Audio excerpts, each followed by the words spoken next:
What's up, ladies and gentlemen? Welcome to this, I want to say, WTF Gamers Edition because things have gotten a bit weird in the gaming world. As most of you know, the day before has came out and has left at the same time. So the developers made a statement today where they have shut down their studios, and it seems like their wording is kind of weird about the next move where they are pocketing the money to pay off their debt to partners. But yeah, this is like, I think this is the fastest a studio has ever really. No, Smash and Grab shut down pretty quickly and it was in early access. This game was in early access, but to go back a little bit, Day Before was an ambitious game that gave players an idea of the Division meets zombie apocalypse.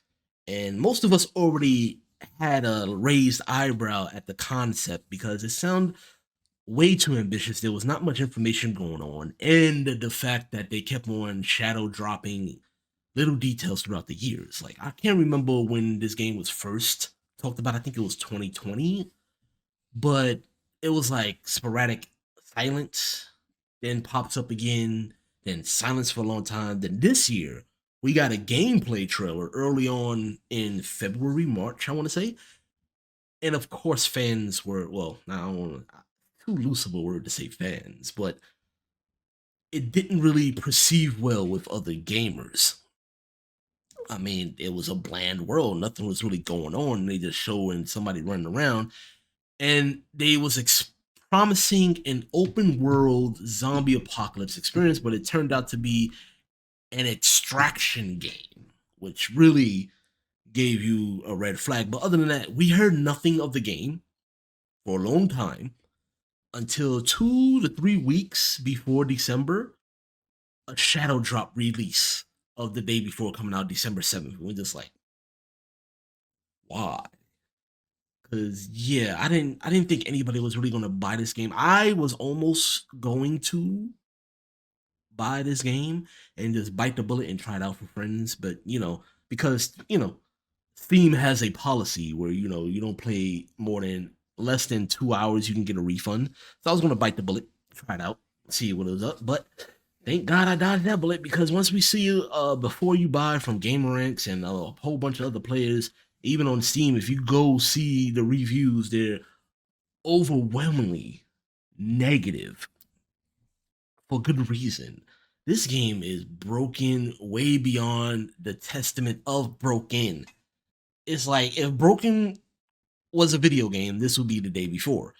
Come on. The way you shoot a zombie and it takes about 2 seconds for it to react to being shot, and that's weird from close range. That's not how guns work. It doesn't work that way. Seeing people start off the game and falling through the map, the world being desolate, the graphics look almost PS2 esque in a way. But I don't know what gameplay trailer they was using because they showed vehicle usage like it was Grand Theft Auto and certain zombie hordes coming after you, and even the zombies looked it kind of ugh. Sadly, I don't have the footage, and I don't want to get copyright strike for using anybody else's footage because, like I said, I didn't play the game. But still, what the hell is going on here? I don't. The thing is that I don't care if the studio closes down. It's a simple fact is that in the statement, as you can see right here, that they literally said that they was gonna pocket the money. I mean, wording it weird. It was like whatever funds they acquired during the development, they're gonna keep to pay off their debt of partners. And I'm just like, it doesn't sound very clear. Are you saying that you're also gonna keep the money for the players that bought your game?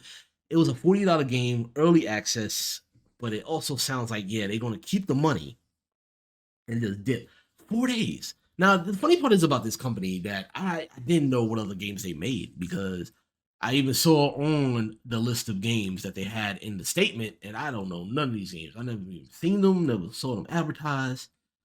Fantastic is just like everybody's calling them scammers and everything. Like here it is. We're grateful to everyone who supported. All right, so here's the full thing. Today we announced the closure of Fantastic Studio. Unfortunately, the day before has failed financially, and we lack the funds to continue. All income received is being used to pay off debts to our partners. We invested all our efforts, resources, and man hours into the development of the day before, which was our first huge game. We really wanted to release new patches to reveal the full potential of the game, but unfortunately, we don't have the funding to continue the work. It's important to note that we didn't take any money from the public during the development of the game before, the day before. There were no pre-orders or crowdfunding campaigns. We worked tirelessly for 5 years, pouring our blood, sweat, and tears into the game. At the moment, the future of the day before and prop night is unknown, but the servers will remain operational. We apologize if we didn't meet your expectations. We did everything within our power, but unfortunately, we miscalculated our capabilities.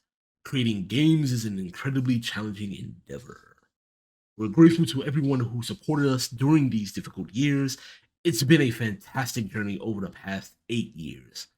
And they go down the list of things they 2015, the opening of the studio, 2017 release of The Wild 8, 2018 release of Dead Dozen, 2018 again release of Radiant 1, 2021 release of Prop Night, and 2023 release of The Day Before. Now, most people are asking for Steam to just delist the game because apparently, like they said, they're going to keep the servers operational. But that also means that people can also purchase this game, which is already sus. So if you closing down the studios after 4 days, that revenue that you're still going to be taken from the game that people are buying it. And sadly, there are a bunch of people that's going to buy it out of curiosity to see how bad it really is, even though no matter what they see or have been told, which is understandable, but it's like this is one of those games that nobody should have brought. There was like hardly any information, and when it came out, it didn't look finished or interesting at all. And even for an early access title, which I always frowned about, I always frowned upon anything early access because like you're paying full price for a demo that's not of a game that's not even complete yet, and you're just waiting for it to finally be finished. And I'd rather you just release the game when it's done. So early access to me is always sus. As in this case right now, it's pretty bad. So other than that, yeah, I don't want to go too long on this rant, but I feel bad for anybody. If let me know if you brought this game and you got your refund, because I'm hoping to God you got your refund. But yeah, that's just bad, yo. This is just a bad president. It's just I don't know why you even bother if he wasn't ready. It's just so annoying. But the concept of the game was sound, but they just was not capable of doing it. Well, again, let me hear your thoughts in the comments below. Let me know if you got your refund, if you did purchase the game. But other than that, yo, things are getting weird. And as always, stay frosty, gamers. Beast out.